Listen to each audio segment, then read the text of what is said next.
teaching practical ways to carry out the message of Dr. King.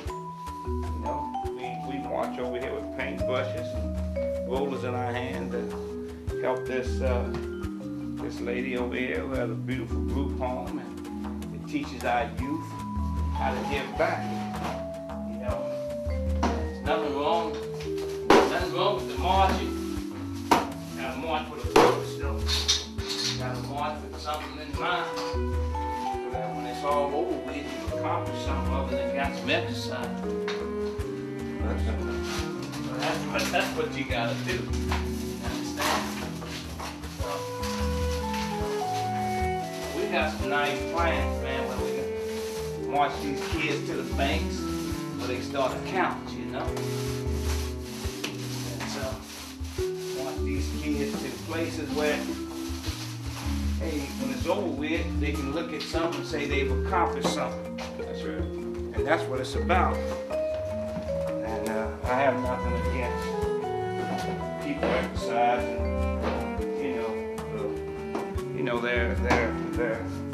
their rights and doing other things. That's good. I love all of that.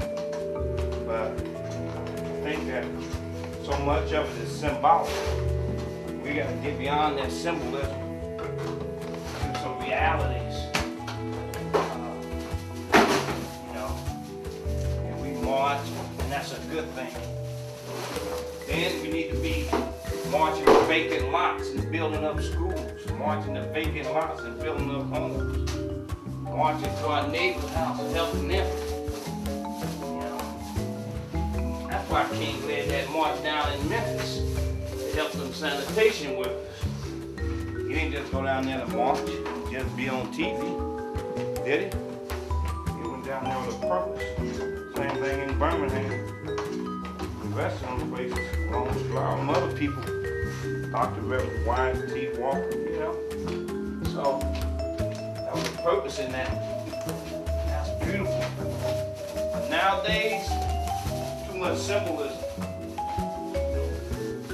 You reflect too much instead of reacting and doing things. So, I want these youth, man, to be trained so that they can know how to give and give of themselves, especially back to their community. They're always building up somebody else's community. You know, we build up ours. Help those as ours. March down to Duke Energy and help pay somebody's bills, you know. That's what we should be doing. You know,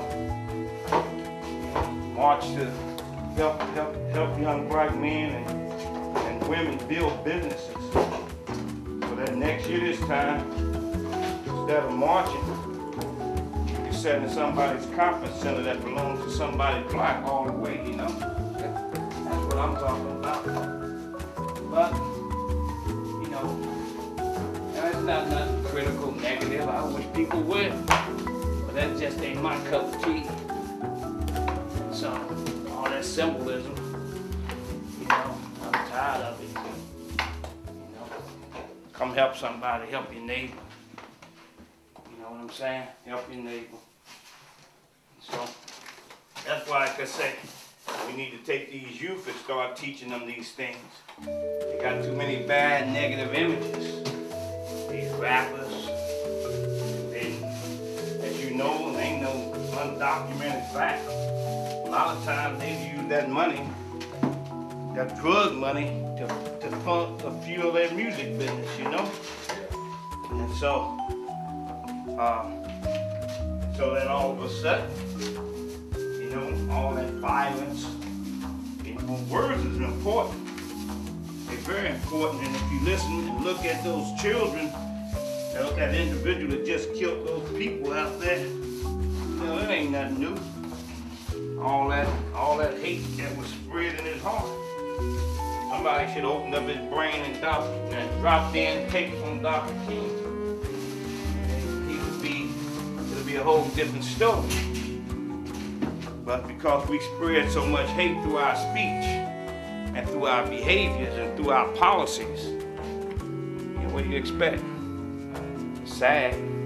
But like I said, You know, we are going to, each year, this is our first annual Dr. Martin Luther King Week of Service. You know, so we're gonna be doing something all day, every day. We've done things over the weekend, and we're gonna continue to do. So that when we look back, we can say we accomplished something. We marched somewhere. Understand? What's the sense in having an army just march? Unless you're doing drill and exercise, right? Drill and ceremonies. That's the only time we march. That's the time when the army has to march and go out into battle. And that's what I'm saying. Let's march out to battle. Let's march out. Hey son, get this right in here as well. March out to do good to somebody. So that when it's all said and done, you know, we will have accomplished something. So, but again, you know, we all grow, all of us, every last one of us, me included. But we need to do things whereby people can look out and see, man, they serious about what they do. You know, we just ain't, you know, out here just talking. Ain't no symbols. Ain't no symbolisms. I believe in substance. So that's what I believe in. Nothing wrong with a good sermon, nothing wrong with a good song. How about good service? How about good service to your neighbor? How about good service to those that are sick? So, go ahead and get your phone, son. Put that on up. So that's what I'm talking about. Teaching these young boys how to work. You know, I looked on the internet this morning, and that was a young boy from Utah. And this young boy had developed an app for a computer game. And he's 14 years old, CEO of his own little company. Little white boy from Utah, 14 years old. And he, you know, that was a beautiful thing. But then on the next link, they showed black high school in Tennessee. 90 girls in the school pregnant. Not that white girls don't get pregnant, but they got support systems. And so, my whole point to you is this. Couldn't they have showed some young black fella starting this business? Now, don't think that white kid ain't got no support from his daddy, from his church, and from somebody else. But next thing you know, you look over and there's he's building a business where they want to give them kids programs that lead to where? Nowhere. So my point is you know what? If they kept their minds up out of some of them gutters and went to that library like that little boy and started working on them applications, those computer applications, they wouldn't have time to be laying up in some bed getting their bellies all swole up. You understand? And so, and the young men, they ain't got no jobs to take care of them. And so, if you want to keep King's dream alive, teach these children those kinds of things.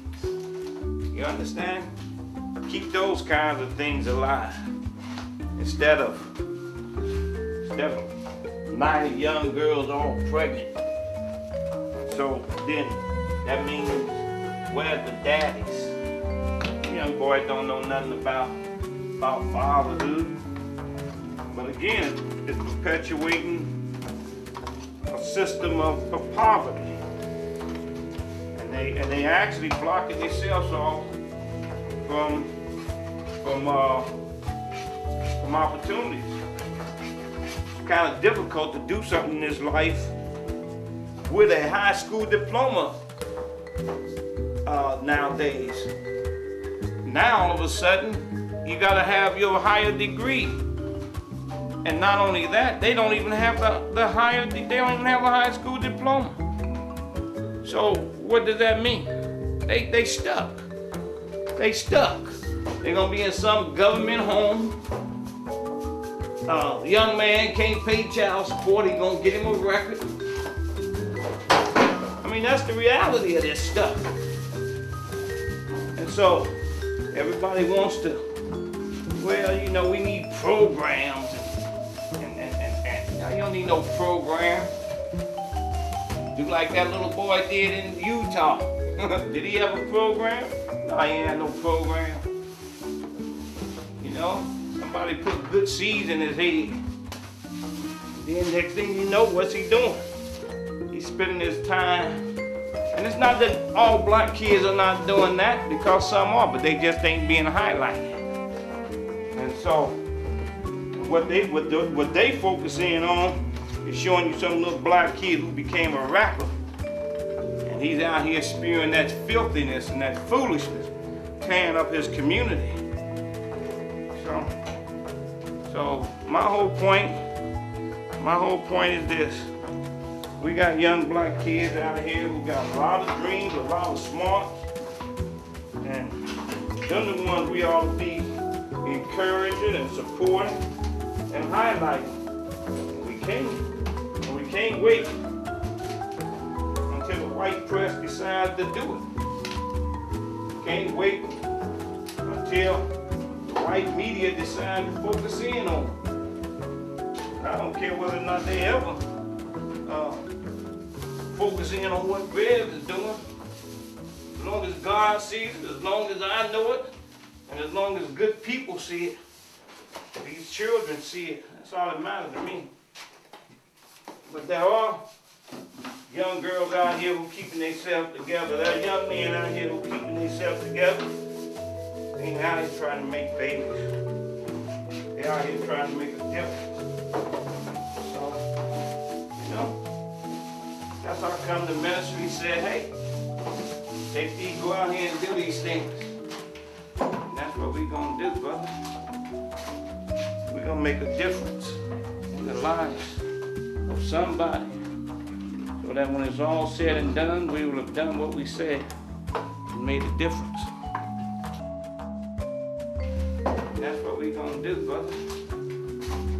We're gonna make a difference in the lives of somebody, so that when it's all said and done, we will have done what we said and made a difference.